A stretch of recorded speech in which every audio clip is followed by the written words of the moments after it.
Extreme stories of betrayal from history. Betrayal. It's a word that sends shivers down the spine, a feeling of trust being ripped away, turning alliances into ruins and leaving lives changed forever. History isn't just shaped by battles, treaties, and ideas, it's shaped by betrayal. Bonds broken by greed, ambition, and fear have left marks too deep to erase.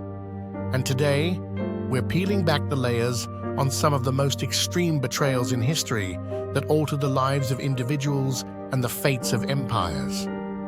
Prepare yourself, true crime fans, because no act of treachery is too shocking for what you're about to hear. Let's start with the betrayal that turned the tide of one of the most powerful empires ever known, Julius Caesar's assassination. Caesar was more than just Rome's ruler, he was its heart, and Brutus, his closest ally. The infamous Ides of March, 44 BC. Caesar walks into the Senate, surrounded by people he considers trusted comrades. But knives are hidden beneath their robes. When the first blow lands, he fights back. But then Caesar's gaze shifts, and there's Brutus, knife in hand. Et tu, Brute? Caesar's shock wasn't just at the betrayal, it was personal. What makes this betrayal so haunting is its cold calculation. Brutus and the other conspirators believed they were saving the Republic, but their actions left Rome scarred for centuries. Loyalty, twisted by ambition, became their tragic legacy. Travel forward to medieval England, where the halls of power were anything but safe. This is the story of a betrayal paved in faith. Thomas Becket, once a trusted confidant of King Henry II, rose to become the Archbishop of Canterbury. But instead of serving as a yes-man to his king, Becket turned against him, defending the church's autonomy against the crown's reach. Henry's frustration boiled over, his famous words escaping in a moment of anger. "Will no one rid me of this turbulent priest?" It was all his knights needed. Becket's sanctuary in Canterbury Cathedral became his tomb as swords pierced his body by those meant to protect the kingdom. Becket's death became a martyrdom, and instead of silencing dissent, his betrayal by proxy inflamed the public's fury. Henry regretted his outburst, but the damage was done. To this day, the cathedral echoes with the weight of that infamous betrayal. Betrayal doesn't come only on the battlefield. Sometimes it's intimate, woven into the very fabric of love and trust. In 1536, Anne Boleyn, the spirited and ambitious wife of King Henry VIII, learned this the hard way.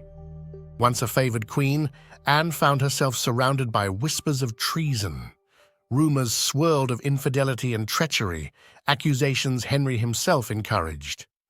Either way, those closest to Anne, trusted courtiers, confidants, turned their backs on her in a stunning act of betrayal.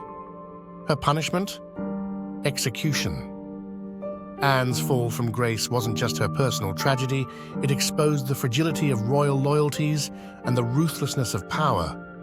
The same man who once risked an entire nation for her would trade her life for political convenience. Let's step into Renaissance Florence, a city of art, culture, and betrayal. The year is 1478. The Medici family reigns supreme, but not without enemies lurking in the shadows. The Pazzi family, driven by jealousy and greed, hatched a murderous plot.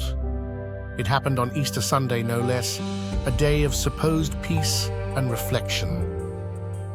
During High Mass in Florence's Grand Cathedral, assassins struck, killing Giuliano de' Medici and wounding Lorenzo, the family's figurehead. The betrayal wasn't just personal, it was political. The Pazzi aimed to upend the Medici stronghold on Florence. Their betrayal, however, backfired spectacularly. Lorenzo not only survived, but quickly rallied the people, unleashing a wave of vengeance that left the Pazzi conspirators either dead or in disgrace. In one swift move, their treachery reshaped the power balance of Renaissance Italy. Now we move into the realm of espionage, where the stakes of betrayal ripple across the globe.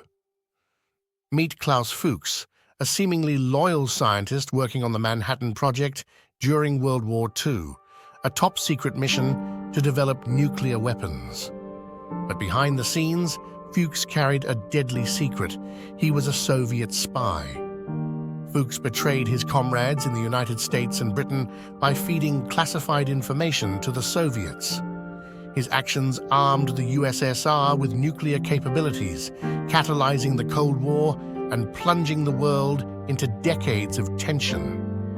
Fuchs wasn't motivated by money, but by ideology, believing in the Soviet cause.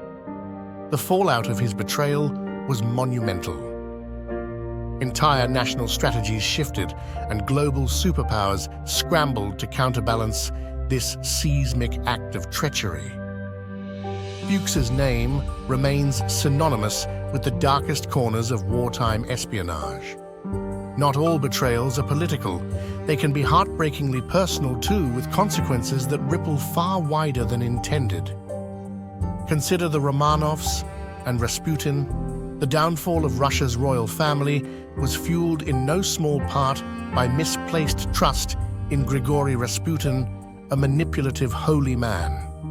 Rasputin's growing influence over Tsarina Alexandra made enemies at court. Many believed he betrayed the Russian people by encouraging Alexandra to make perilous political decisions, alienating allies and sowing discontent. Betrayal worked its slow poison here, unraveling a dynasty that ruled for centuries. So, what makes betrayal so powerful? Trust. It's easy to break, but near impossible to repair. History's most shocking betrayals resonate with us because they hit where it hurts the most, fracturing bonds of loyalty. From Brutus's knife to wartime espionage, betrayal exists where trust is strongest, in friendships, families, and alliances. We see ourselves in the victims and wonder, how would we react? Could we overcome it? Or would betrayal consume us as it did so many before? To this day, stories of betrayal captivate us. They mirror themes found in modern true crime: the cunning double agent, the disloyal friend, and the ambitious traitor. We're drawn to the tension, the questions, and the shocking revelations. Betrayal forces us to confront uncomfortable truths about humanity's darker side. It reminds us of our vulnerabilities while entertaining us with its layers of suspense. The betrayals we've explored are more than just stories. They're warnings. Julius Caesar teaches us the perils of unchecked ambition. Anne Boleyn reminds us that power is intoxicating but treacherous. And then there's the resilience of those betrayed. While betrayal crushes bonds, it also exposes strength, the ability to rebuild and carry on. Closing remarks. So who can you trust? History shows us time and time again. It isn't always who you expect. Stay vigilant, true crime fans. Betrayal lurks where trust resides, waiting for the perfect moment to strike. History may seem like tales of kings and battles, but peel it back, and it's written in the ink of betrayal, a darkness that still haunts us today. For in its shadows lie the stories that are not just history, but humanity itself. Can you feel the chill yet?